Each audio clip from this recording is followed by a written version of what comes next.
therapist, so I'm going to ask you all to indulge me in a little group therapy, very large group format. I'd invite you to close your eyes, and I want you to visualize the last time you had a day that just didn't go according to plan. You know, you overslept, you spilled coffee down your shirt before your first meeting, you couldn't get the kids on the bus. Whatever happened, just put yourself back in that space for just a moment. Bring it alive in your mind.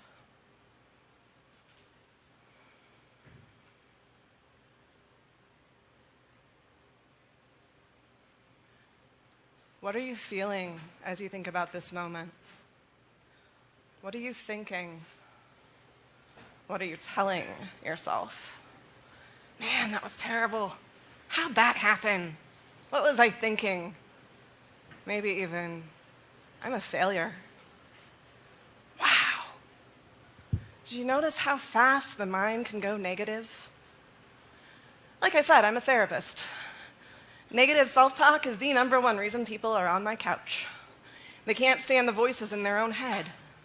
Do you know most people will choose to undergo 15 minutes of electroshock before they will deal with just 15 minutes of time in their own mind?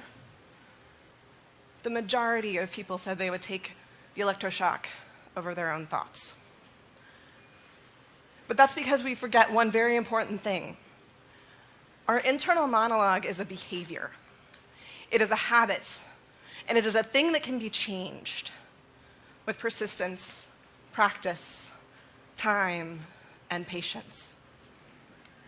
Now, you're probably wondering, why am I talking about your internal monologue with a speech that's about compassion?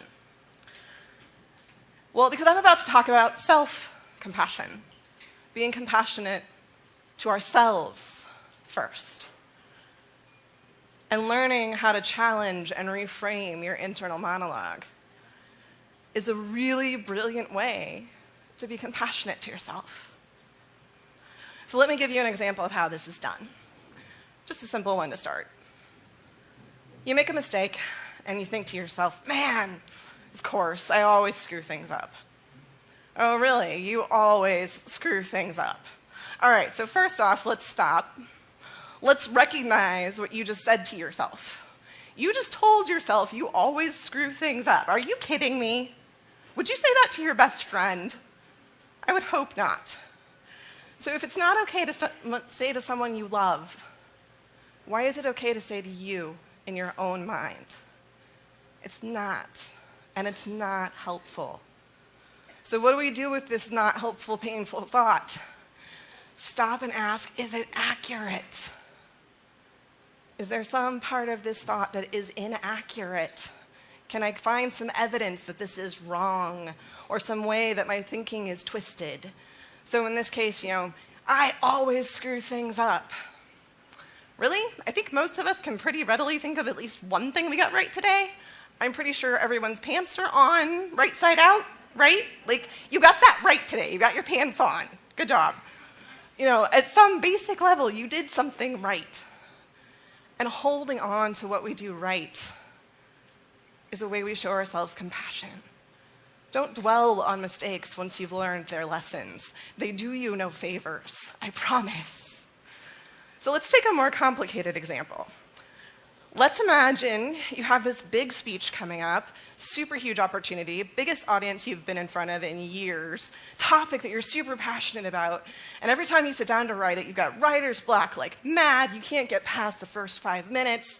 Oh, wait, when did I start talking about myself? Yeah! I've had a rough couple of weeks, folks. This is me, I'm talking about too. Every time I sat down to write this speech, my brain just went to pieces because I had so much to say, and I have 12 minutes. So I had a choice to make. Kathy of just a few years ago would have been, hey, you can't do this. You don't have what it takes. You're not cut out for this. You're screwed. You're out of time. Don't bother. Instead, I chose to be compassionate to myself. And when I hit writer's block, it was, well, okay, we tried. That's what we said we would do today. Good enough.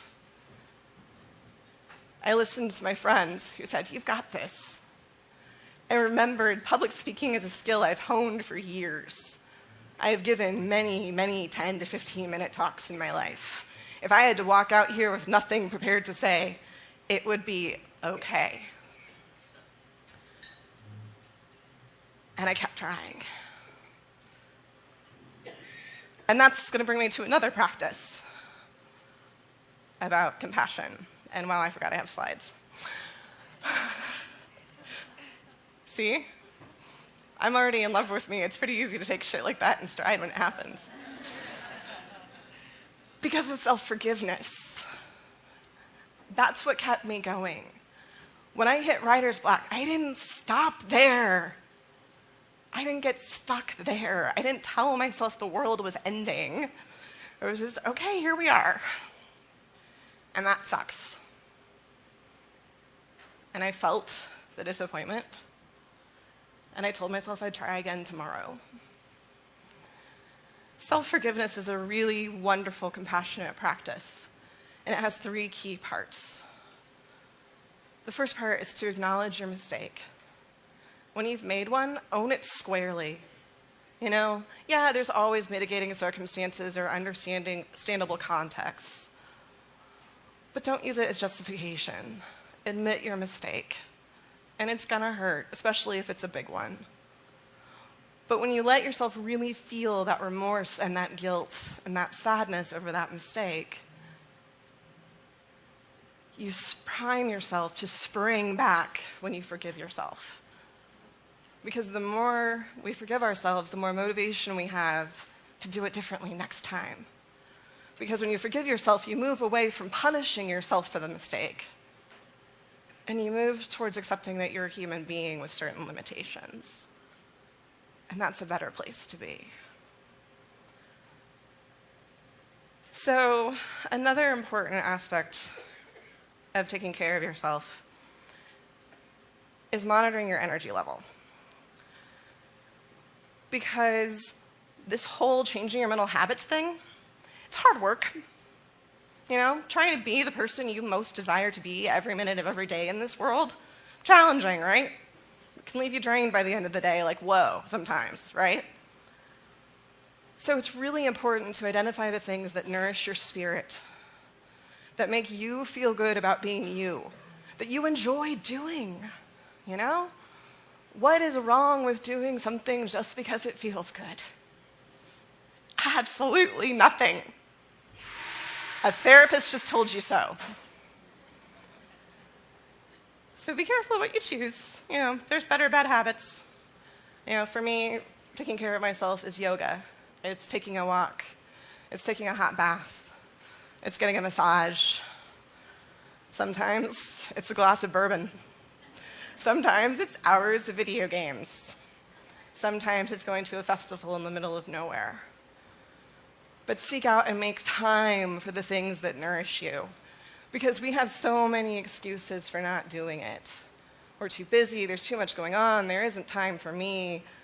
You know, we always find a way to put ourselves last. We might even think we have to be drowning before we can do it. No, no, no, no, no. This is not survival, guys. We're looking for thriving here, all right? So if you're not convinced, let me offer you some science about why it's good to take care of yourself. We're going to talk a little about this lovely little lab rat. We're going to name him Simon. So you take Simon and you put him in a big metal cage with harsh lights, and it's cold, and you start blasting Iggy Pop at the poor soul. No accounting for rat taste. This little guy's going to get stressed out. Now you give him something novel, something he's never seen before, some new stimulus when he's stressed out in this cold cage, he is going to move away from it. He's going to see it as a threat. It's going to be not cool with him no matter what it is, pretty much. But if you take Simon and you put him in a nice cage with nice soft bedding and soft lighting and nice classical music playing, and Simon gets all relaxed, and now you introduce something new, he'll move towards it with openness and curiosity. Which frame of mind do you think makes it easier for you to show compassion towards someone else? That part of you beating yourself up for yesterday's mistake? That part of you that didn't get enough sleep for the last 5 nights? That's the stressed out version of Simon, who finds new things scary. We all want to be Simon in the happy cage, where new things are enticing and interesting and exciting. And the reason we want to do that is because one of the hardest things our culture is terrible at is acknowledging the dark side of life. We all have a shadow side, parts of ourselves that we don't like, that we think are unlovable, our skeletons in the closet, the things we're most ashamed of, the things that hold us back from feeling happy. Every single one of us has a shadow part. And if we can't show ourselves enough love and compassion to face our own shadows and accept our own limitations and love ourselves anyway, we will look for the problem outside ourselves. Because if I'm not happy, that means there's a problem somewhere. And if I can't admit that the problem is inside me, I'm going to find the problem out in this world. I'm going to decide it's those uptight, snooty women down the hall. I'm going to decide it's those drivers pissing me off. I'm going to decide it's people of color, it's straight white men, it's immigrants. No. Self-compassion is the antidote to all of that pain. Not only can you take care of yourself on an individual level, you can take care of the world on a larger level by being kind to yourself so that when you encounter someone new, you encounter someone who is different than you, you will be like Simon in the happy pink cage, open and curious. So nourish yourself. Take the time, invest in yourself, learn to change your mental habits. Challenge that internal monologue when it starts being mean and ugly. Make sure that you're taking care of your energy. Do the things that make you feel good simply because they feel good. And by the way, it's good for you too. Be kind to yourself. Make room for you to be human so that we can all be human together. Thank you.